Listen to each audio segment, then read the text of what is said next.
सत्यमेव जयते। जय हिंद। अगले मैडम बधाई, बहुत जबरदस्त। अध्यक्ष महोदय, मैं आपका धन्यवाद देना चाहता हूं।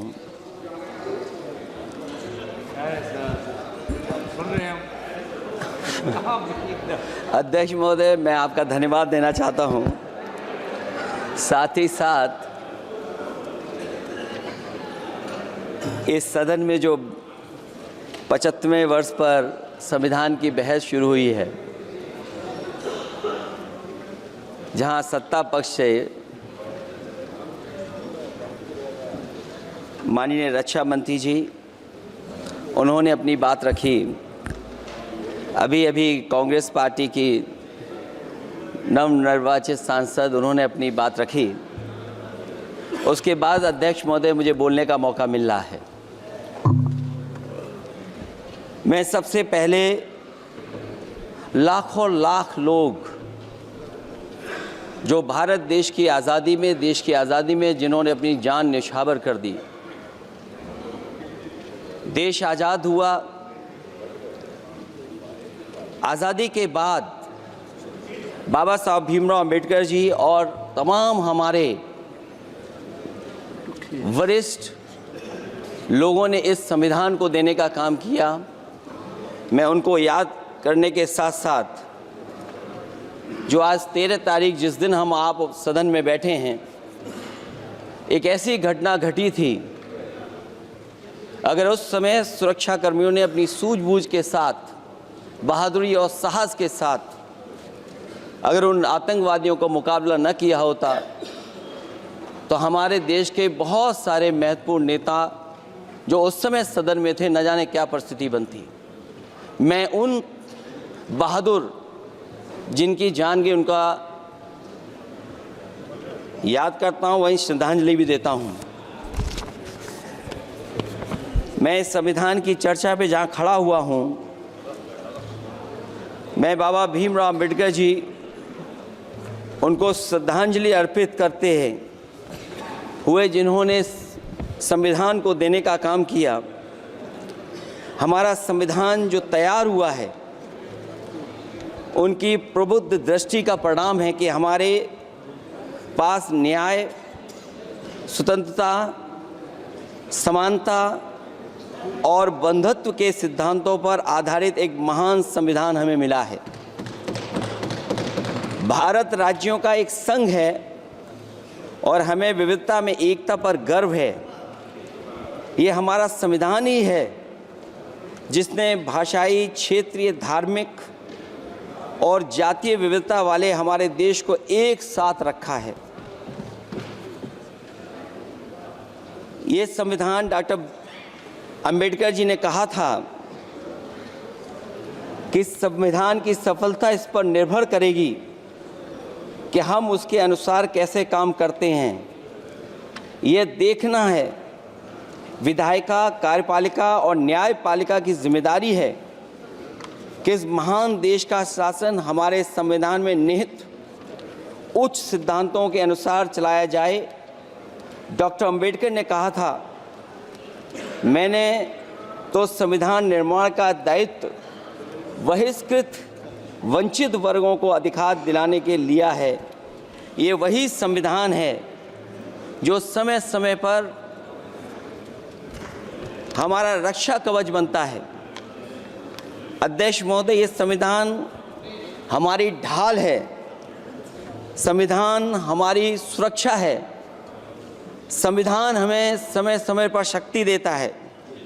संविधान ही देश की 90% शोषित, उपेक्षित, पीड़ित, वंचित जनता के अधिकारों का सच्चा संरक्षक है। ये संविधान ही हमारा बड़ा मददगार है। इसलिए ये हमारे जैसे लोग और देश के कमज़ोर लोगों के लिए और खासकर पीढ़ी के लिए संविधान की रक्षा जन्म मरण का विषय है।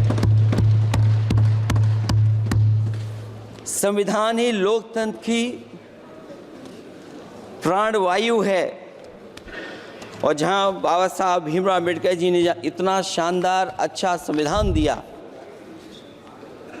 वहीं डॉक्टर अम्बेडकर ने स्पष्ट कहा था, जो हमारे माननीय मंत्री जी ने भी सत्ता पक्ष से वो बात रखी और कहा था, संविधान कितना भी अच्छा हो, यदि उसे लागू करने वाले लोग अच्छे नहीं होंगे तो परिणाम अच्छे नहीं निकलेंगे। इसलिए अध्यक्ष महोदय, इस संविधान पर लगभग 75 वर्ष में के बाद भारत की संसद में फिर चर्चा हो रही है। मैं कई महत्वपूर्ण बिंदुओं पर अपनी बात को रखना चाहूँगा। अध्यक्ष महोदय, हमारे संविधान की प्रस्तावना संविधान का निचोड़ है। सरकार के उद्देश्यों और लक्ष्यों को स्पष्ट उल्लेख है प्रस्तावना में। मैं प्रारंभ करता हूं संपूर्ण प्रभुत्व संपन्न समाजवादी धर्मप्रिय लोकतांत्रिक गणराज्य से। आज अध्यक्ष जी, सीमाओं की रक्षा करना संप्रभु का प्रथम कर्तव्य है।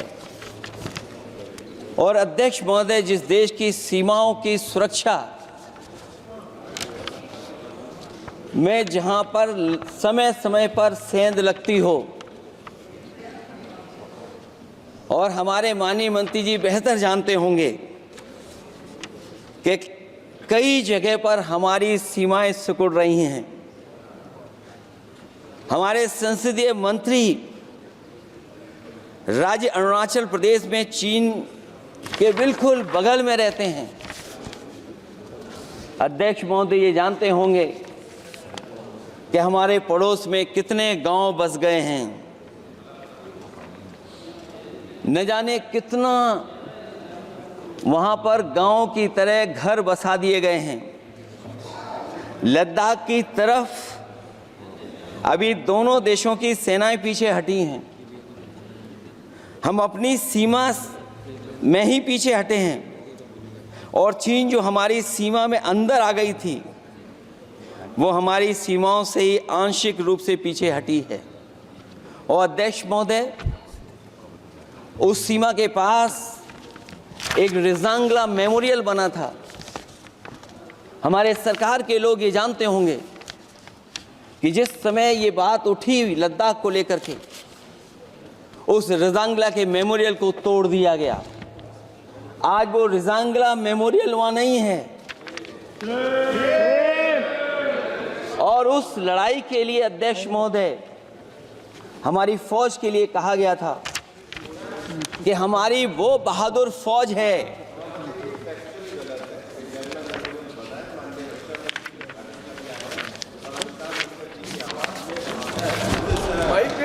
अध्यक्ष महोदय, यही तो फर्क है। कहां पर था, कहां पर बना अब। और अध्यक्ष महोदय, मैं सरकार को बताना चाहता हूं, अध्यक्ष जी, मंत्री जानते होंगे, मंत्री जी, केवल 12 किलोमीटर सड़क बनी थी, और पड़ोसी देश ने क्या क्या नहीं कहा गया। और वो समय आएगा जब हमें मानसरोवर और कैलाश पर्वत पे जाने के लिए भी वो देश हमें रोकने लगेगा। तो हमारी आज 75 साल बाद सीमाएं कितनी सुरक्षित हैं। क्या लद्दाख की वो फिंगर्स जहां पर हम पहले थे, क्या हमारी फौज वहीं खड़ी है कि नहीं खड़ी है? अगर आप रिजांगला मेमोरियल जानते होंगे, तो लद्दाख की वो सीमाएं जो हमारे देश के अंदर थी, क्या हमारी सीमा वहां तक है कि नहीं है? आज यही है। ये देश समाजवादी गणराज्य बने। समाजवाद का सरल शब्दों में अर्थ है कि समता और संपन्नता हो। लेकिन देश में अध्यक्ष महोदय 2014 के बाद विषमता जिस तेजी के साथ बढ़ी है, उसकी कल्पना भी नहीं की जा सकती है। 140 करोड़ में से 82 करोड़ सरकारी अन्न पर जिंदा हैं। अध्यक्ष महोदय, जो देश को ये कहते हो कि हम दुनिया की सबसे तेज रफ्तार पे चलने वाली अर्थव्यवस्था बनने जा रहे हैं, 3 पर पहुंच गए और ऊपर जाएंगे। मैं सरकार से कहना चाहता हूं कि जब 82 करोड़ सरकारी अन्न पर जिंदा हैं और दूसरी तरफ देश की संपूर्ण संपत्ति के 2/3 हिस्से पर कुछ परिवारों का कब्जा है, अगर सरकार में ये बहादुरी और हिम्मत है तो इस 60% गरीबी के रेखा से नीचे रहने वाले लोगों की पर कैपिटा इनकम क्या है? अगर आपकी अर्थव्यवस्था ऊंचाई पर जा रही है तो हमारे जो गरीब लोग हैं, जो 60% गरीब लोग हैं, उनकी पर कैपिटा इनकम क्या है? और जहां समय समय पर सरकार अपने आंकड़े देती है, कम से कम ये आंकड़े भी दे दे कि गरीबी रेखा पर जो नीचे रहने वाले लोग हैं उनकी पर कैपिटा इनकम क्या है। इससे स्पष्ट हो जाएगा कि 5% लोगों की पर कैपिटा इनकम क्या है। हमारा प्रेमबली कहता है कि धर्म निरपेक्ष गणराज्य बने, राज्य की निगाह में सभी धर्म समान हैं। हमारा सेकुलरिज्म हमें रिलीजियस इक्वलिटी का रास्ता दिखाता है। यही ना अर्थ इसका है। क्या इस पर सरकार अमल कर रही है? देश के 20 करोड़ से ज़्यादा अल्पसंख्यकों के, विशेषकर मुसलमानों को दूसरे दर्जे का नागरिक बना देने का प्रयास चल रहा है। उन पर हो रहे अत्याचार प्रतिदिन बढ़ते जा रहे हैं। उनकी संपत्ति को लूटा जा रहा है, हत्याएं की जा रही हैं, घर तोड़े जा रहे हैं, उनके पूजा स्थलों पर कब्जा प्रशासन की मदद से किए जा रहे हैं। अगर ये धर्मनिरपेक्षता, तो धर्म शासित राज्य की क्या परिभाषा है? और हाल ही में हम लोगों ने अध्यक्ष महोदय उदाहरण देखा है कि किस तरीके से उत्तर प्रदेश में कई महत्वपूर्ण जगह पर इस तरह की घटनाएं जानबूझ करके की गई। मुझे याद है उस समय, जिस समय उत्तर प्रदेश का इलेक्शन चल रहा था,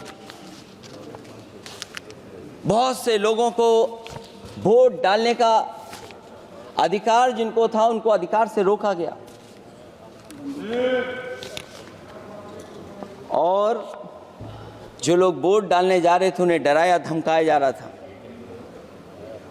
ऐसे इंतजाम किए गए थे कि ये वोट डालने के लिए वोट बूथ तक न पहुंच पाए। वो तस्वीरें अध्यक्ष महोदय न केवल हम लोगों ने देखी, बल्कि पूरे देश और दुनिया ने देखी होंगी कि किस तरीके से उत्तर प्रदेश की सरकार के प्रशासन के इशारे पर एक पुलिस के अधिकारी ने महिलाओं को वोट से डालने से रोका और रिवॉल्वर दिखा करके कहा कि वोट डालने नहीं जाओगे। मैं उन बहादुर महिलाओं को बधाई देना चाहता हूं कि उन्होंने परवाह नहीं की और उन्होंने कहा कि इससे कुछ जान जाने वाली नहीं, अगर जान भी जाएगी तो हम वोट डाल करके आएंगे। क्या यही लोकतांत्रिक गणराज्य है? सच्चे लोकतंत्र में जनता श्रद्धापूर्वक मतदान के माध्यम से अपनी सरकार चुनती है। क्या हम सही अर्थों में लोकतांत्रिक व्यवस्था में जी रहे हैं, जहां सरकार मशीन और सरकारी मशीनरी के जरिए जहां चाहे अपनी सरकार बना लेती है, जनता के मत का कोई अर्थ नहीं रखे हैं, वह लोकतंत्र नहीं कहा जा सकता है। यह व्यवस्था जब तेजी से लोकतंत्र में तानाशाही की तरफ बढ़ रही है, हिटलर ने भी तो जनता द्वारा चुने जाने के बाद संविधान में संशोधन करके तानाशाही कायम कर दी थी। हमारी सरकार भी उसी के समांतर चलने का प्रयास कर रही है। अध्यक्ष महोदय, प्रस्तावना में अध्यक्ष महोदय सामाजिक, आर्थिक और राजनीतिक न्याय दिलाने की बात है। अध्यक्ष महोदय, मैं जब सरकार की तरफ से माननीय मंत्री जी को सुन रहा था, उन्होंने जाति जनगणना को लेकर के कहा कि जाति जनगणना कराना चाहें तो करा लें। हम लोग तो उस पक्ष के धर लोग हैं, अगर आप करा सकते हैं तो आप कराइए। नहीं अध्यक्ष महोदय, जब कभी भी हम लोगों को मौका मिलेगा तो जाति जनगणना कराने का काम हम लोग करेंगे। सामाजिक न्याय समाज के अनुसूचित जाति, अनुसूचित जनजाति और अन्य पिछड़े वर्गों को न्याय दिलाने का बड़ा अस्त्र आरक्षण था, उसे समाप्त कर दिया गया है। आउटसोर्सिंग और कॉन्ट्रैक्ट बेसिस पर थोड़ी बहुत नौकरियां जो दी जा रही हैं, उनमें दलितों और पिछड़ों का कोई आरक्षण नहीं है। शिक्षण संस्थाओं और विश्वविद्यालय में प्रोफेसर्स और वाइस चांसलर के चयन के समय इनके आगे लिख दिया जाता है, एक नया शब्द का इजाद हुआ, NFS, नॉट फाउंड सुटेबल। सरकारी उपक्रम भेज दिए, प्राइवेट उपक्रमों में कोई आरक्षण नहीं है। अध्यक्ष महोदय, शिक्षा मंत्री जी सूची जारी करें, और अगर ये बात कहीं भी गलत है तो शिक्षा मंत्री जी सूची जारी कर दें। देश के सभी केंद्रीय विश्वविद्यालयों के वाइस चांसलर की ओर प्रोफेसर की एक, मैं तो कहूंगा अध्यक्ष महोदय कि शिक्षा मंत्री जी अगर ये सूची जारी कर दें कि जितनी भी सेंट्रल यूनिवर्सिटीज हैं और उनके माध्यम से जितने भी प्रोफेसर्स का अपॉइंटमेंट हुआ है, सब बात साफ हो जाएगी। आप केवल देश के 10% लोगों को ही ख्याल रख रहे हैं, बाकी 90% लोगों का आप ख्याल नहीं रख पा रहे हैं। और जाति जनगणना कभी जाति में भेदभाव नहीं बढ़ाएगा अध्यक्ष महोदय। जाति जनगणना जातियों के बीच दूरियां कम करेगा और तमाम हमारे ऐसे समाज के लोग जिनको न्याय नहीं मिला, जिनको अधिकार नहीं मिला है, अध्यक्ष महोदय कम से कम जाति जनगणना के बाद उन्हें अधिकार और सम्मान दिलाने का काम भी हो सकेगा। इसलिए हम इसके पक्ष में हैं। आर्थिक न्याय के बगैर न सामाजिक न्याय मिल सकता है और न राजनीतिक न्याय मिल सकता है। गरीबी का नाजायज लाभ उठाकर धन्ना सेठों की सरकार चुनाव में पैसा बांटकर राजनीतिक न्याय का भी अपहरण कर लेती है। कर्ज में डूबी बड़ी आबादी महाजन के दबाव में अपनी इच्छा के खिलाफ वोट देने को विवश हो जाती है। चुनाव में सत्ताधारी दलों द्वारा पैसे की भरमार के चलते कोई सामान्य कार्यकर्ता चुनाव नहीं लड़ पा रहा है। बड़े पैमाने पर धनवान चुनकर आ जाते हैं। पैसे के बल पर जब तक आर्थिक विषमता समाप्त नहीं होती, लोगों को राजनीतिक न्याय मिल नहीं सकेगा। प्रस्तावों में आगे जो लक्ष्य है, विचार, व्यक्ति, विश्वास, पंथ और उपासना की स्वतंत्रता, अन्याय के खिलाफ विचार व्यक्त करने पर जेल, अभिव्यक्ति की स्वतंत्रता का अर्थ है देशद्रोह। अगर भाजपा के मत के नहीं हैं, दूसरे धर्म के हैं तो प्रताड़ना के हकदार हैं। और अब तो उपासना करने पर भी दिक्कत है, क्योंकि हर मस्जिद के नीचे मंदिर खोजने वाले तत्व इस देश को शांति से रखना ही नहीं चाहते हैं। उन्हें कानून की कोई परवाह नहीं है। मैं इस मौके पर धन्यवाद देना चाहता हूं। सुप्रीम कोर्ट का कम से कम वो फैसला आया है जहां कुछ दिनों के लिए ये पाबंदी लगाई गई। व्यक्तियों की गरिमा और देश की एकता और अखंडता को सुनिश्चित करने वाली बंधुता, ये विभाजनकारी नीतियां संविधान की प्रस्तावना के उस उद्देश्य से जरा भी मेल नहीं खाती है। व्यक्ति की गरिमा लिंचिंग से धूल दूषित हो चुकी है। उद्योगपति सरकारी आतंक से परेशान हैं, हो करके अपनी पूंजी समेटकर देश छोड़ गए हैं और लगातार जा रहे हैं। अध्यक्ष महोदय, आज़ादी के बाद उद्योगपति कभी इतने भारत छोड़ करके नहीं गए होंगे, देश छोड़ के नहीं गए होंगे जितने इनकी सरकार में चले गए हैं। अगर व्यक्ति की गरिमा सुनिश्चित हो तो कोई व्यक्ति क्या अपनी मातृभूमि को छोड़ करके जा सकता है। सरकार इस पर आत्मचिंतन करे। अगर आपसी मतभेद पैदा करके एक दूसरे के प्रति अविश्वास पैदा किया जाएगा तो क्या देश की एकता और अखंडता के लिए एक अशुभ संकेत नहीं होगा।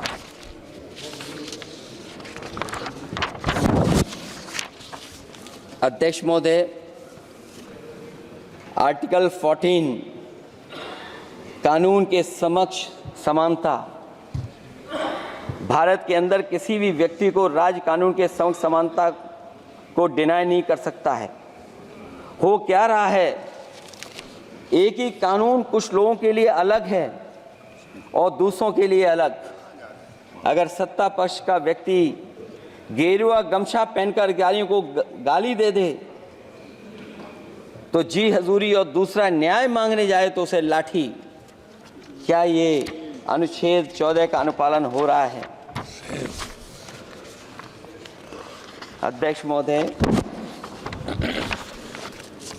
किसी भी व्यक्ति को उसके जीवन और दैहिक स्वतंत्रता से कानून सम्मत प्रक्रिया के बगैर वंचित नहीं किया जा सकता। ये सबसे महत्वपूर्ण मौलिक अधिकार है, लेकिन सबसे ज़्यादा इसी का दुरुपयोग हो रहा है। फर्जी मुठभेड़ में हत्याएं, जेल के अंदर हत्याएं और पुलिस अफरीक्षा में हत्याएं। आदमी कहीं भी सुरक्षित नहीं है।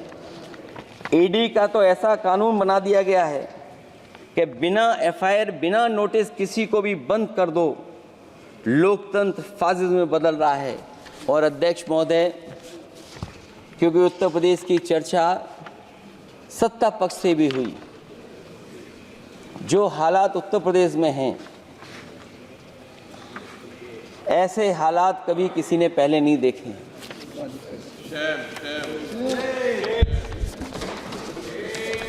जहां पर कानून की समय समय पर धज्जियां उड़ रही हैं। और अध्यक्ष महोदय, केवल एक घटना नहीं मैं कहना चाहता हूं, ऐसी तमाम घटनाएं हैं जिनके बारे में मैं कह सकता हूं। आज़ादी के बाद अगर हम 75वें वर्ष में इस बात पर चर्चा करें संविधान पर, और आए दिन लोगों को न्याय मांगने के लिए आत्मदाह करना पड़े, तहसील हो वहां पे आत्मदाह, जिलाधिकारी हो वहां पे आत्मदाह, न्याय मांगने के लिए अगर मुख्यमंत्री आवास में जाना पड़े वहां पे आत्मदाह। सोचिए हम किस दिशा में जा रहे हैं। और अध्यक्ष महोदय, किसने नहीं देखा कि टीवी पे चलते हुए लोगों की जान ले ली गई? लाइव देखा है सबने। ये कहां का न्याय है? न केवल वो, बल्कि पता नहीं अध्यक्ष महोदय, हमारा प्रदेश कस्टोडियल डेथ में सबसे आगे जा रहा है, महिलाओं के उत्पीड़न में सबसे आगे जा रहा है। ये मैं नहीं कह रहा हूं, अध्यक्ष महोदय, ये सरकार के आंकड़े बता रहे हैं। और न केवल इन चीजों में आगे जा रहा है, बल्कि आजकल जो नए ज़माने का डिजिटल इंडिया है, अगर साइबर अपराधों में सबसे आगे कोई प्रदेश दिखाई दे रहा है तो वो उत्तर प्रदेश दिखाई दे रहा है। ये अलग बात है अध्यक्ष महोदय कि कभी कभी जो डबल इंजन की सरकार चलने वाले जो दावा करते थे, पहले इंजन टकराते थे, अब तो डब्बे भी टकराने लगे हैं। Double engine single driver. और होड़ लगी हुई है कि कभी किसी ने दिल्ली का रास्ता किसी माध्यम से अपनाया था, उसी रास्ते पे चल करके आगे बढ़ना चाहते हैं।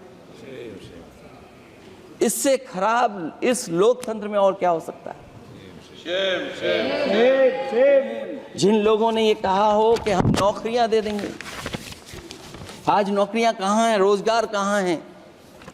और अध्यक्ष महोदय, अगर वादा किया जाए नौकरी और रोजगार का, इन्वेस्टमेंट का, और सपने बड़े दिखाए जाएं, ये बात मैं इसलिए कह रहा हूं कि माननीय मंत्री जी भी उसी प्रदेश से आते हैं, प्रधानमंत्री जी भी उसी प्रदेश से आते हैं। आज कई मायनों में, कई आंकड़ों में उत्तर प्रदेश पीछे दिखाई दे रहा है। जहां रोजगार के सवाल पर, जो सरकारी नौकरियां इसलिए नहीं क्योंकि आरक्षण न देना पड़ जाए, इसे सरकारी नौकरियां नहीं हैं। आए दिन पेपर आउट, पेपर लीक, न केवल पेपर लीक है, बल्कि जानबूझ करके पेपर लीक कराया जाता है जिससे कि परीक्षा रद्द की जा सके। और जो अग्निवीर वाला सवाल था वो आज भी वैसा ही का वैसा है। हम लोग अग्निवीर वाली व्यवस्था कभी स्वीकार नहीं कर सकते हैं। जो पहले भर्ती जैसी होती थी अध्यक्ष महोदय, अगर वैसी ही भर्ती होगी तो हमारी सीमाएं और सुरक्षित होंगी, हमारे और नौजवान जाकर के देश की असली पक्की वर्दी पहनने का काम करेंगे। ये अध्यक्ष महोदय कैसी चर्चा संविधान की जो है बिना प्रधान की।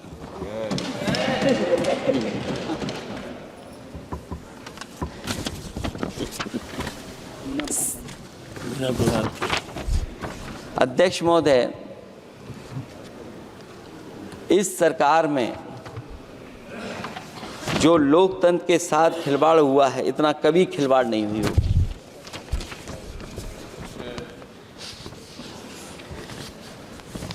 संविधान को परतंत्र बनाकर जो लोग राज करना चाहते हैं, उनके लिए आज़ादी का अमृतकाल सिर्फ एक जुमला है। और अंत में मैं सिर्फ एक ही बात कहना चाहता हूं कि संविधान बचेगा तो न्याय बचेगा, और न्याय बचेगा तभी सबको बराबर मान सम्मान, सबको बराबर मौके मिलेंगे, भेदभाव भी मिटेगा। और भेदभाव का भाव भी इसलिए आज फिर से संविधान को बचाने के लिए एक और करो या मरो आंदोलन की ज़रूरत है। इसलिए अध्यक्ष महोदय, हम आपको भरोसा दिलाते हैं, पिछले चुनाव में भी बहुत सारे सत्ता पक्ष के माननीय लोग ये कहते थे कि हमें इतनी सीटें मिल जाएंगी तो हम संविधान बदल देंगे।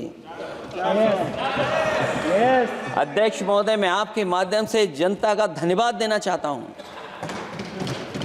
कि उन्होंने 400 पार के नारे को गिरा दिया और विपक्ष को इतनी ताकत दे दी कि इनकी जो सपना था संविधान बदलने को, उस सपने को तोड़ने का काम किया।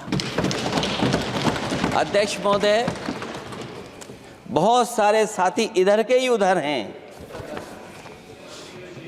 अगर उधर वाले इधर आ गए उसी दिन ये सत्ता से बाहर हो जाएंगे।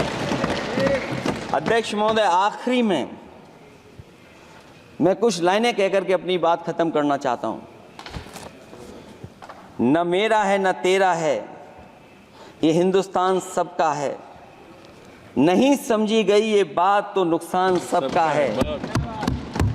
हजारों रास्ते खोजे गए उस तक पहुंचने के, मगर पहुंचे हुए ये कह गए भगवान सबका है।